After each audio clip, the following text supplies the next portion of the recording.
Carlos Lopez, bonjour. Bonjour, bonjour Hichem.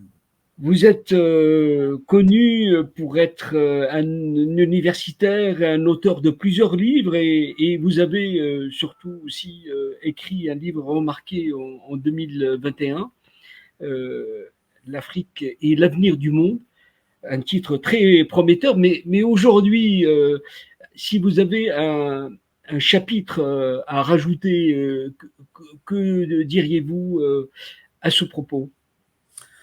Je dirais que la complexité du monde est devenue beaucoup plus évidente qu'on le constatait déjà.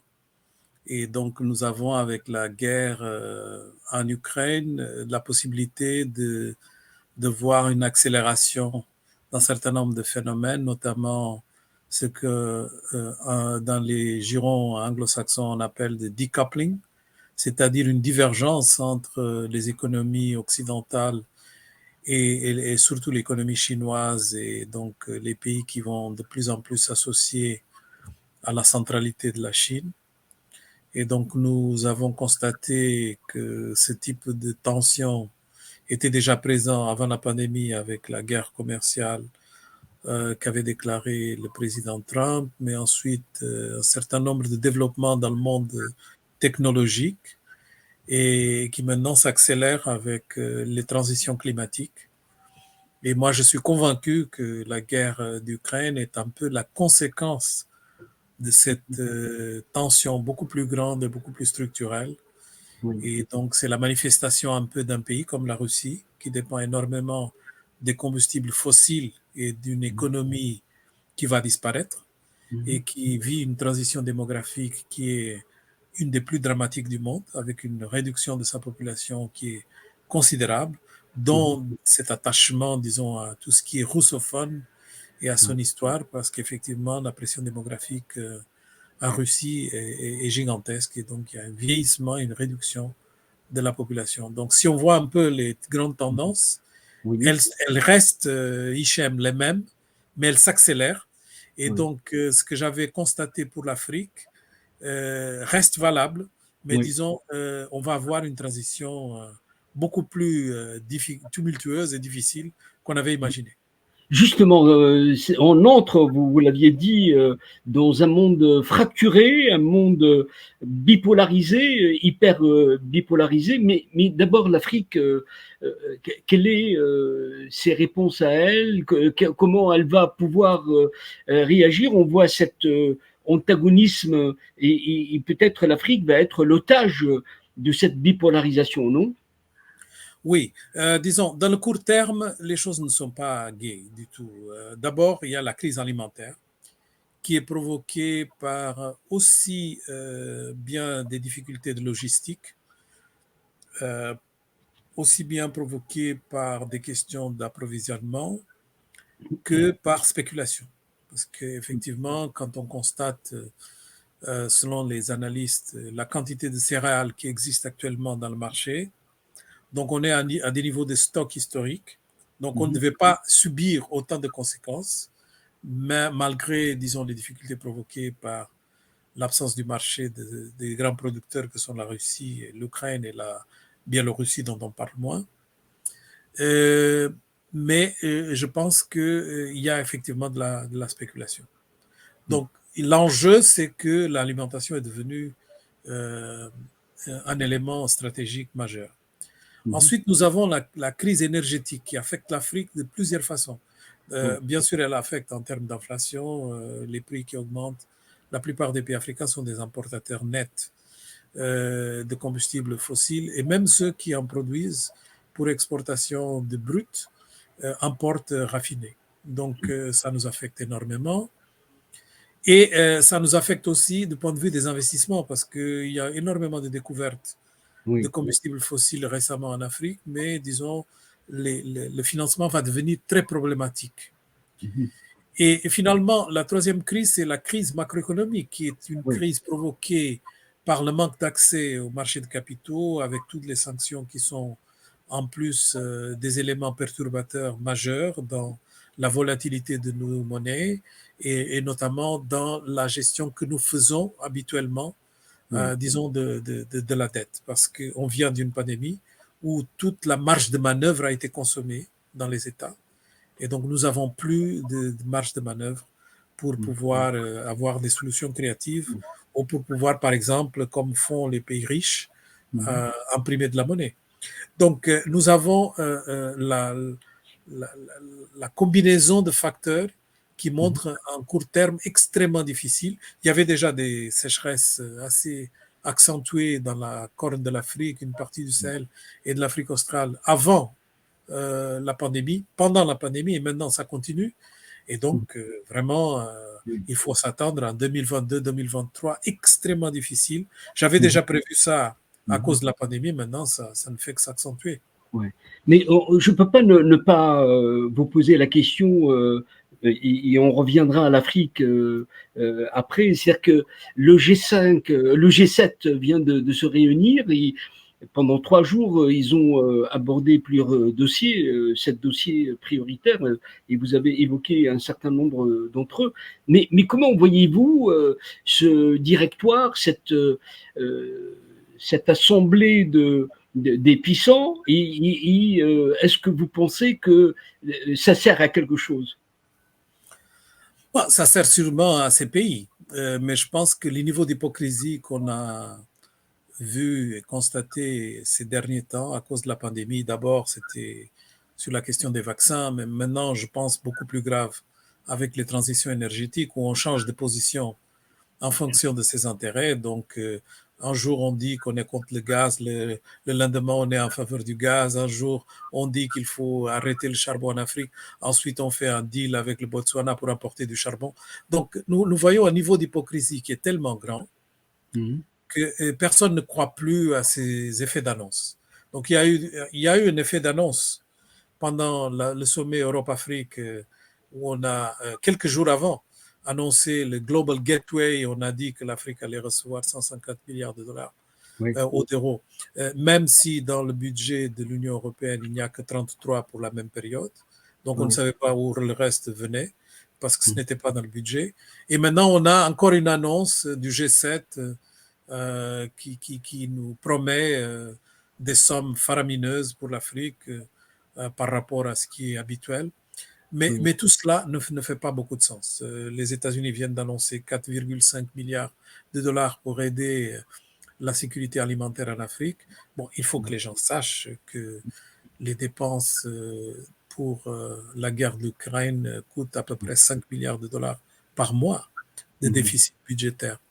Donc, Mhm. rien que l'Ukraine, un mois, c'est plus que toute l'Afrique pendant la crise provoquée par la même guerre. Oui. Et il reste cette question, vous l'aviez dit, dans ce contexte dégradé, l'Afrique a besoin pour financer son développement de beaucoup d'argent, mais l'Afrique ne pense véritablement, et peut-être même c'est une appellation générique qui est gênante. En fait, il y a des Afriques. On parle de l'Afrique, mais il n'y a pas un directoire et puis une vision commune. C'est-à-dire qu'il y a toujours l'Afrique part en ordre dispersé. Comment aujourd'hui euh, repenser tout cela, lui donner une dimension de commandeur pour que ces pays puissent aller dans le même sens? Oui, l'Afrique ou l'espace africain, c'est une construction politique, comme par exemple est l'Union européenne, comme par exemple est même la terminologie Occident-Orient. Donc l'Occident du temps colonial, c'est pas l'Occident d'aujourd'hui. Donc il Ouais. y a eu un rétrécissement considérable de cet Occident. Et donc les justifications pour ce qui est la pensée occidentale changent aussi. Donc avant c'était la pensée centrée sur la Renaissance. Aujourd'hui, donc on a vécu plusieurs changements. Aujourd'hui, on dit que ce sont les pays qui défendent un système de règles. Et donc comme si les autres n'étaient pas dans les règles. Et Mhm. donc, chaque fois, ces définitions sont faites pour servir quelque chose. Donc, c'est une construction politique. Donc, les Africains doivent faire de même, par exemple, avec leur zone de libre commerce, c'est une construction politique. Ils sont Ouais. très différents, mais ils font une construction politique. Mais il faut que ça soit fait avec un sens. Et dans ce cas de figure, la seule solution pour que l'Afrique puisse mieux négocier sa position dans un monde qui devient très tourmenté, Mhm. c'est justement de pouvoir apparaître avec, disons, une taille, avec Mhm. une dimension importante qui pèse.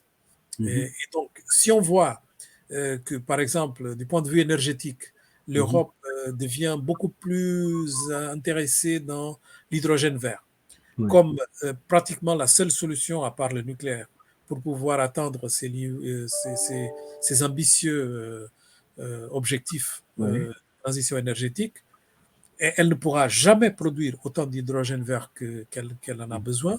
Donc l'Afrique va avoir un rôle fondamental. Ouais. Si on pense aux minerais stratégiques, la même chose. Donc l'Afrique Mhm. a un rôle fondamental. Est-ce que Ouais. l'Afrique va entrer, encore une fois, Mhm. dans une dépendance des matières premières sans transformation, ou est-ce qu'elle va profiter de cette crise pour pouvoir mieux se positionner, pour Ouais. ajouter de la valeur à ces nouvelles formes d'utilisation des ressources naturelles? Ouais. Cela va peser beaucoup en fonction de la capacité de négociation. Et cette Mhm. capacité de négociation, c'est la zone de libre commerce. Donc je Ouais. pense qu'on n'obtient pas ce qui est juste, on obtient ce qui est négocié. Oui, vous avez été associé, vous êtes un homme qui très souvent conseiller de président et vous connaissez les arcanes du processus décisionnel. Vous étiez associé à cet accord, le nouvel accord Europe-Afrique. Et vous disiez une phrase clé en réalité que les Africains n'ont pas dépassé. Vous disiez nous voulons sortir d'une relation asymétrique entre une partie qui a les moyens et donc décide des priorités et une autre qui doit s'adapter. Mais on est en permanence dans ce schéma. Oui, et c'est pourquoi c'est important de savoir négocier. Et très souvent, euh, nos dirigeants, ils cèdent en échange, disons, d'apparaître dans le podium ou de pouvoir avoir un peu de publicité. Ils cèdent, disons, très facilement aux pressions qui subissent. On a vu ça, par exemple, avec toutes les négociations sur le climat. Vous savez, les pays africains sont les plus proches du net zéro, hein, de l'objectif dont on discute maintenant. Et donc, si on parle de transition juste, une autre expression à la mode, la transition juste doit vraiment valoir les pays qui sont les plus proches des objectifs. Et donc, nous avons une espèce de crédit carbone. Et donc, si on a un crédit carbone, c'est parce que les autres sont industrialisés grâce à la pollution et les émissions qu'ils ont faites, mais aussi à l'exploitation de la nature et notamment de nos matières premières qui ont été pendant longtemps le propulseur majeur des économies occidentales, on le sait. Donc, ils ont une dette carbone. Donc, nous avons un crédit carbone et ils ont une dette carbone. Et donc, ce type de négociation se traduit dans le détail. Par exemple, quand on a une discussion sur la nouvelle taxe qui va être introduite au niveau de l'Union européenne pour pénaliser l'intensité carbone de certaines importations sur l'espace européen, les pays africains vont payer les frais s'ils ne négocient pas de façon à ce que cette taxe ne soit pénalisante. Et ce qui est sur la table, et a déjà passé le Parlement européen, c'est quelque chose qui n'intéresse pas l'Afrique, parce qu'au fond, on dit on va taxer carbone les produits que vous exportez vers l'Europe, mais ne vous inquiétez pas, on va vous donner de l'aide hein, pour pouvoir compenser, disons, les difficultés que vous avez avec la transition énergétique. Encore une fois, on nous met dans une situation de dépendance, quand on pouvait négocier différemment. Mais comment réorganiser les priorités dans cette situation d'urgence? Est-ce que l'Afrique, ou plutôt les pays africains, puisque il s'agit de pays avant tout comment l'Afrique va pouvoir, ou les pays africains vont pouvoir entrer dans un monde complexe, dangereux, où les défis sont considérables. Donc il faut aujourd'hui peut-être de l'action concrète. Oui, et nous avons vraiment la preuve de cette difficulté que tu as annoncée par rapport, disons, à cette pression pour prendre position en faveur ou contre tel groupe de pays dans cette guerre qui est le résultat de l'invasion de l'Ukraine. Et je pense que les pays africains ne sont pas intéressés à prendre position, la plupart d'entre eux, pour des raisons évidentes, parce qu'ils connaissent un peu la logique de la guerre froide et ne veulent pas entrer dans le même jeu, c'est-à-dire où on est obligé de prendre une position, on perd, disons, un groupe de partenaires chaque fois, et on dépend beaucoup plus de celui qu'on soutient. Donc, j'imagine pas un pays africain qui veut dépendre de la Russie ou qui veut dépendre de la Chine. Je ne vois pas ça. Mais je ne vois pas non plus des pays africains qui veulent dépendre seulement, disons, de la bonne volonté des pays occidentaux. Donc, c'est pourquoi ça fait du sens d'être un peu en dehors de cette polarisation qui est évidente et qui est constatée tous les jours. Oui. Et donc, je pense que cette période où les pays africains doivent naviguer ces eaux troublées sera extrêmement difficile parce que les pressions seront énormes. Et donc, en fonction un peu de ce qui sera fait avec la zone de libre commerce, je suis sûr qu'on pourra compter ou pas avec une Afrique demain beaucoup plus agissante et énergétique. Si on rate la mise en place de la zone de libre commerce, si on, avec ça, perd une partie considérable de la capacité de négociation, on sera subi à des pressions énormes et donc on peut vraiment renvoyer au calendrier grec, n'est-ce pas, Oui. les possibilités de changement structurel.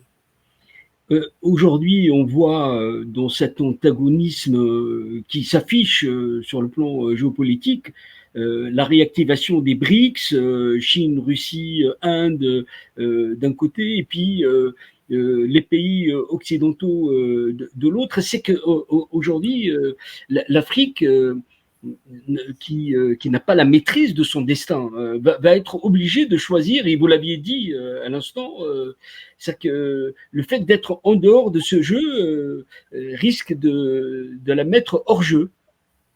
Oui, alors, moi je suis vraiment très, très encouragé par le fait qu'il y a un constat qu'il faut investir dans les infrastructures. C'est une des déclarations du G7 et j'espère que ça ne sera pas seulement une forme de politesse. Parce qu'effectivement, les infrastructures font toute la différence. Les pays africains ont compté beaucoup sur la Chine dans le domaine des infrastructures. Mmh. Et moi, je suis convaincu qu'ils ne veulent pas cette dépendance non plus. Donc, ils veulent vraiment avoir les coudes libres. Les coudes libres, c'est pouvoir négocier avec plusieurs. Et donc, il y a beaucoup de pays qui sont capables de comprendre l'avenir de l'Afrique parce que c'est un avenir démographique, c'est un avenir des ressources stratégiques pour les transitions que je viens de signaler, mais c'est aussi un avenir de consommation parce que c'est un marché de 2 milliards de personnes. On avait un peu le même pessimisme par rapport à la Chine quand ils étaient en vélo, mais c'était déjà 1 milliard de personnes avec une contribution économique minime. Donc aujourd'hui, on ne parle pas de la Chine de la même façon.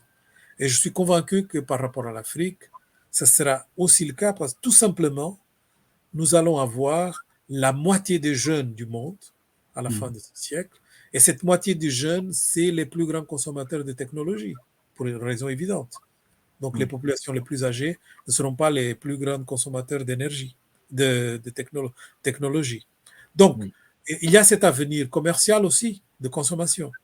Et donc, je pense que les Africains, ils peuvent compter sur ces atouts, mais ces atouts ne sont pas donnés. Ce n'est pas quelque chose qui automatiquement amène l'Afrique à bien se positionner. Quand je parle de l'avenir du monde et Oui, est africain, je parle en termes de potentiel oui, et je parle aussi en termes de grandes tendances qui favorisent oui. une telle possibilité. Mais Mais bien sûr, ce n'est pas automatique. Mais il faut peut-être passer par la case réforme et transformation. L'Afrique, malheureusement, elle est toujours dans une lenteur pénalisante, non? Oui, il y a plusieurs facteurs à cela. Quelques-uns sont externes, mais oublions les externes. Concentrons sur les facteurs internes, parce que ce sont ceux que les Africains peuvent changer eux-mêmes. Et tout d'abord, il faut une croissance plus inclusive. Et donc, cette croissance plus inclusive signifie beaucoup plus d'investissement dans le capital humain, notamment en éducation, santé. Et surtout, profiter de toutes les innovations qui ont été introduites pendant la pandémie avec protection sociale, qui ont montré vraiment le rôle de la protection sociale, Donc, nous avons eu vraiment quelque chose d'extraordinaire. L'Afrique a été plus résiliente que le reste du monde. Et donc, il faut profiter de cela. Il ne faut pas que ce soit passager. Le deuxième aspect, c'est qu'il faut que la fiscalité africaine soit vraiment organisée. Donc, nous avons énormément d'épargne qui part un peu en fumée. Oui. Par exemple, les fonds de pension qui ont des sommes gigantesques mal utilisées, qui ne sont pas productives et qui peuvent vraiment faire la différence par rapport au marché de capitaux et créer des marchés de capitaux africains beaucoup plus consistants. Le troisième aspect, je pense, c'est qu'il faut effectivement qu'on cesse de faire une copie conforme de la démocratie occidentale juste pour la photo. Oui. C'est-à-dire avoir des constitutions, des élections, etc., pour rassembler à ce que font les pays occidentaux sans vraiment s'occuper de ce qui est l'essence de la démocratie. Et l'essence de la démocratie, c'est vraiment la capacité de respecter la diversité. Qui est le problème principal de l'Afrique? On ne respecte pas la diversité. C'est celui qui arrive au pouvoir, il s'accapare tout. Il s'accapare des moyens économiques, il s'accapare aussi de l'espace politique, évapore un peu tout ce qui est, disons, espace de diversité culturelle et ethnique. Et donc, c'est ça qui est le principal provocateur, n'est-ce pas, de nos difficultés. Regardons un pays comme l'Éthiopie, qui était un pays qui était en train de s'industrialiser à grande vitesse et avec des transformations et des réformes consistantes, est complètement embourbé maintenant avec des problèmes de diversité. Donc, c'est ça qui, effectivement, rattrape chaque fois les réformes qu'on entame dans beaucoup de pays africains. C'est ce qu'on constate dans beaucoup de pays. Oui. Est-ce que l'Afrique a les moyens de choisir une autre trajectoire de développement? Est-ce que le temps aujourd'hui, vu les défis démographiques, économiques, culturels, c'est que l'Afrique aujourd'hui, elle est à la croisée des chemins. On voit des tentatives, mais ça fait pas sens dans l'ensemble. Bon, ce que je constate, c'est que la société civile, les expressions citadines d'intérêt dans le politique augmentent en Afrique. Donc les gens n'acceptent pas facilement l'état des lieux qu'on leur donne. Donc ils manifestent. Il y a beaucoup de manifestations. Et donc, à mon avis, ces manifestations sont le début de quelque chose de plus consistant, c'est-à-dire d'une réadéquation de l'espace politique. Donc d'abord, le monopole de l'autorité et le monopole de la force est en train de s'effriter. Oui, partout. Partout. Et donc, même les pays qui ont, disons, des régimes un peu, disons, étoffés d'appareils de sécurité et militaires, etc., n'arrivent pas vraiment à contrôler leur population. Donc, les gens se manifestent. Et donc, cette manifestation, on voit même dans des pays qui sont assez complexes du point de vue des structures de gouvernance, comme l'Afrique du Sud, est vraiment le début d'une espèce de mise en cause des modèles. Et donc, à mon avis, ces choses prennent du temps. Hein, donc, c'est pas du jour au lendemain qu'on change de modèle. Même dans les pays occidentaux, ça a pris des guerres et d'énormes processus de confusion institutionnelle pendant longtemps. Ce que je constate aussi, c'est que le monopole de la vérité a disparu. Donc, on ne peut plus dire que tel pays est une référence. Dans pratiquement tous les pays, notamment les pays qui servaient un peu de référence occidentale, on a vu arriver au pouvoir ou être dans les marges du pouvoir des gens assez sinistres. Oui. Donc, on a plus de liberté de mettre en cause. Absolument. Pour terminer cet entretien, sur le tableau de bord, quels sont les éléments qu'il faut suivre de près en cette période de crise grave pour que l'Afrique ou les pays africains n'aggravent pas leur situation et puissent trouver un fil conducteur pour se déployer autrement dans la paix? Je pense que dans le court terme, il faut se concentrer dans peut-être 3 éléments. Le premier, c'est que les négociations pour la question de la dette en Afrique ont tourné un peu en rond. Donc, les trois mécanismes qui ont été mis en place pendant la pandémie n'ont pas vraiment produit beaucoup de résultats. Donc, il y a un constat que les organismes internationaux ne sont pas à la hauteur de la crise. Donc, ils n'ont pas d'instruments rapides, conséquents, qui permettent de répondre à ce type de crise. Donc, il ne faut pas que les Africains acceptent, disons, une nouvelle vague de mesures qui se ressemblent à celle de la pandémie. Donc, la crise s'aggrave, donc il faut mettre en cause les instruments. Deuxième, et je pense que cette discussion a déjà commencé, le deuxième aspect que je pense est très important de suivre, c'est tout ce qui a à voir avec la logistique. Je pense que c'est un élément dont on parle moins, mais qui est essentiel, parce que c'est la logistique qui permet de réduire la perdition d'une bonne partie de la production africaine. Donc 30% de la production africaine agricole est perdue à cause de la logistique. Donc, ne serait-ce que, disons, arriver, disons, à une amélioration de cette logistique permettrait déjà d'éviter beaucoup plus d'exposition au marché extérieur. Le continent africain est le seul continent où on n'a pas de route commerciale de côte à côte. C'est-à-dire on doit contourner la côte.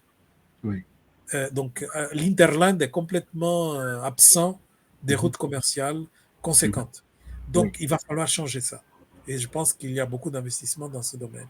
Donc, il va falloir suivre ce qu'on fait par rapport à cette crise pour compenser les difficultés logistiques de l'Afrique. L'amélioration des ports, des aéroports et des routes commerciales et ferroviaires en particulier.